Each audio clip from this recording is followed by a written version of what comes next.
Hi అండి. Hi. మా గురించి అడగండి. పొద్దున్న నుంచి ఆటో తీస్తే అసలు ఇంతవరకు కూడా ఒక 200-300 కూడా చేయలేని పరిస్థితి. మేము ఎక్కడ తినాలి? ఇదే సామాన్యుల మీద అడగరు మీరు. ఎంతసేపు ఇదే ఆడుతారు. నేను ప్రత్యేకంగా ప్యాసింజర్ ఇక్కడ తీసుకొచ్చి అక్కడ ఆగి మరీ వచ్చిన. మీరు ఉన్నారని అడుగుదామని ఎప్పటి నుంచో అడుగుతున్నా. కానీ కంపల్సరీ ఇది ఏం చేయాలా? ఆటో డ్రైవర్ బతకలేని పరిస్థితి ఉంది. ఫ్రీ బస్సులు అయినాయి. దీని గురించి స్పందించండి. 24 గంటలు ఇదే నువ్వు చూపిస్తారా మీరు? చెప్పండి, మీరు చెప్పండి, నాకు సమాధానం చెప్పండి. ఓ అంటే నేనేం చెప్పాలి? మా సామాన్యుల గురించి బతుకు తెరువు లేదు. ఎట్లా పోతారు ఏంది? ఆటో డ్రైవర్ పరిస్థితి ఏంది? ఎన్నడైనా చూపించారా మీరు? నేను కూడా ఈరోజు కాంగ్రెస్ కార్యకర్తనే. కాకపోతే ఆటో తోలుతున్న పరిస్థితి ఏముందో నాకు తెలుసు. కానీ ఎంతసేపు ఫుడ్డు ఇక్కడ ఏం నడుస్తుంది? మసాలాలు వేశారా? ఈ కొత్తిమీర వేశారా? ఇవేనా? సామాన్యుల గురించి స్పందించండి. రండి, రోడ్డు మీద రండి, ఆటో స్టాండ్ల దగ్గరికి రండి. ఎలా ఉందో పరిస్థితి? ఆటో డ్రైవర్లు చనిపోతున్నారు. అట్లాంటిది మీరు చూపించారు, ఇట్లాంటివి చూపిస్తారు మీరు.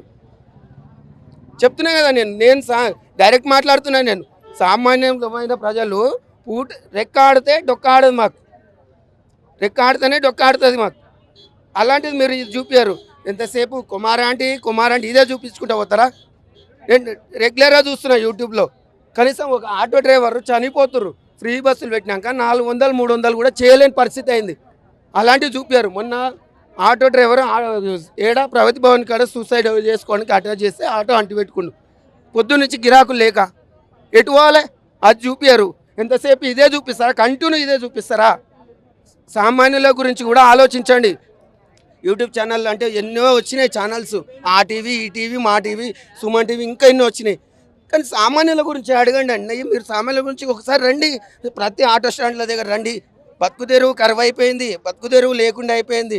పొద్దున బయలుదేరితే సాయంత్రానికి వచ్చే వరకు కూడా 500 కూడా చేయలేని పరిస్థితి ఉంది. 500 ఏం చేయలేని పరిస్థితి. ఆకలి ఈడికి వస్తే 250 పెట్టి ఆటో డ్రైవర్ తింటాడా? తినలేరు. మరి మీరు ఎంతసేపు ఇదే చూపిస్తారా? మాలాంటి వాళ్ళని చూపియారా మీరు? మాలాంటి బతుకు తెరువు ఎట్లా ఏం నడుస్తుంది అది చూపియారా మీరు? కానీ ఇక్కడ అంత రేట్లు ఉన్నా కూడా జనాలు మరి 250-300 పెడితే తింటున్నారు. జనాలు అంటే వాళ్ళు 1,00,000 రూపాయలు సంపాదిస్తాడు, తింటాడు.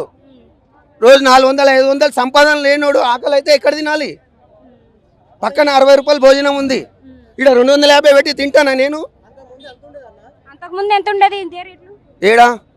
నేను మీ దగ్గర తినలే. ఎప్పుడు చూడు మీరు హైలైట్ చేసిర్రు, మమ్మల్ని హైలైట్ చేయరు. ఎందుకంటే మా బతుకు తెరువులు చూపించరు. ఎందుకంటే ఎంతసేపు హైలైటే చేస్తారు. ఇది నేను మరీ బండి దిగి వచ్చి మాట్లాడుతున్నా. నేను ఎప్పటి నుంచో అడుగుదామని అనుకున్నా. ఎంతసేపు మమ్మల్ని హైలైట్ చేయండి, మా బతుకు తెరువు హైలైట్ చేయండి. పొద్దున 8 గంటలకు 7 గంటలకు బయలుదేరి వస్తే సాయంత్రం వరకు కూడా 500 రూపాయలు కూడా సంపాదన లేనటువంటి ఆటో డ్రైవర్లు ఆత్మహత్యలకు బలైపోతుర్రు. మమ్మల్ని ఎందుకు చూపారు మీరు? మరి మీ యూనియన్ వర్గాలంతా కలిసి కంప్లైంట్ ఇస్తే మీ గురించి కూడా ఆలోచిస్తారు. ఏం ఆలోచించారండి? ఏమి ఆలోచనలు ఏం లేదు. ఈరోజు రేపు ఆత్మహత్యలు తప్ప ఇంకేం లేదు.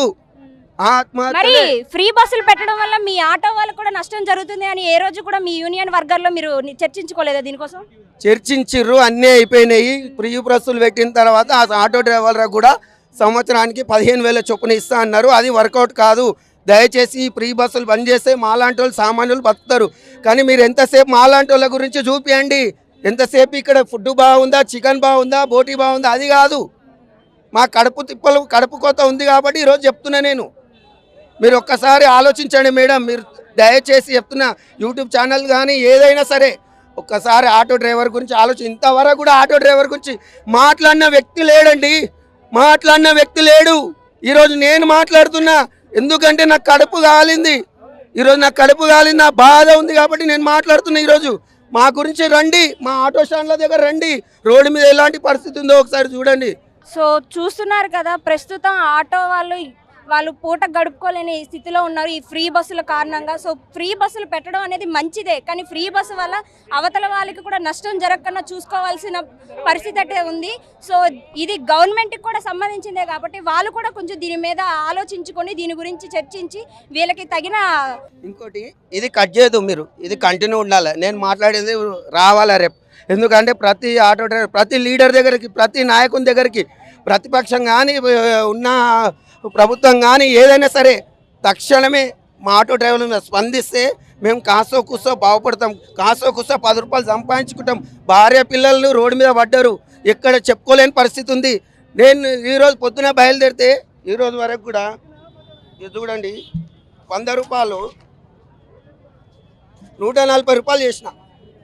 ఇయో పొద్దున 8 గంటలకు బయలుదేరితే 140 రూపాయలు చేసిన. ఇప్పుడు టిఫిన్ తెలే ఆకలి అవుతుంది, ఇవి పెట్టి 60 రూపాయలు భోజనానికి పోతాయి. భోజనానికి పోతే ఈ 60 రూపాయలు మిగిలించుకొని పోవాలి నేను. అలాంటి పరిస్థితి అయింది. దయచేసి ఆటో డ్రైవర్ల గురించి మీరు కూడా రావాలి, ప్రతి స్టాండ్ దగ్గర రావాలి, వాళ్ళ బాధలు ఏమున్నాయో అది కూడా చూడాలి మీరు. ఇది కూడా ఇప్పుడు ఎట్లా అక్కడ ఎట్లా దోసుకుంటారు, మా గురించి కూడా బాధ చెప్తే వాళ్ళు కూడా ఆలోచిస్తారు కదా. మా గురించి ఎంతవరకు పోలే, పైదాకా పోవట్లేదు, మా ఆటో డ్రైవర్ పోవట్లేదు. మీ ఛానల్స్ వాళ్ళు ఎంతసేపు మామూలు వాళ్ళనే ఎంకరేజ్ చేస్తారని మా ఆటో డ్రైవర్ల దగ్గరికి వచ్చి ఎన్నడూ కూడా అడగలేదు మా బాధలు ఏమున్నాయి ఏముందని. రోడ్డు మీద అడుక్కునే పరిస్థితి అయింది, ఆటో డ్రైవర్ చనిపోయే పరిస్థితులు వచ్చినాయి, భార్య పిల్లలు రోడ్డు మీద పడే పరిస్థితి వచ్చింది. కాబట్టి దయచేసి మీరందరూ ఆలోచించాలి. యూట్యూబ్ ఛానల్ వాళ్ళందరికీ దయచేసి చెప్తున్నా, ఇది సీఎం వరకు కూడా చేరే వరకు కూడా మీరందరూ షేర్ చేయాలి, అక్కడ దాకా తీసుకెళ్ళాలి.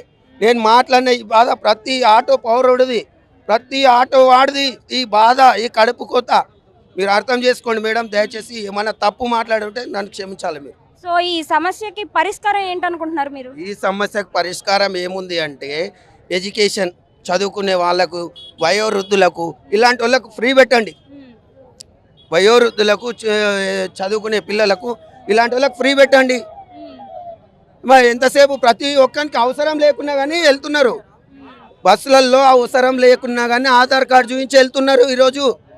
మరి ఎక్కడ పోవాలి ఆటో డ్రైవర్, ఎక్కడ పోవాలి? ఎటు పోయినా ఖాళీ వచ్చి మీరు చూడండి, రండి, ఏ ఆటో వెళ్ళినా ఖాళీ పోతుంది, ఏ ఆటో అయినా ఖాళీ పోతుంది. మరి ఏంది పరిస్థితి, ఏంది మా పరిస్థితి ఏంది చెప్పండి మీరు? ఎక్కడ పోవాలి మేము, ఎటు పోవాలి?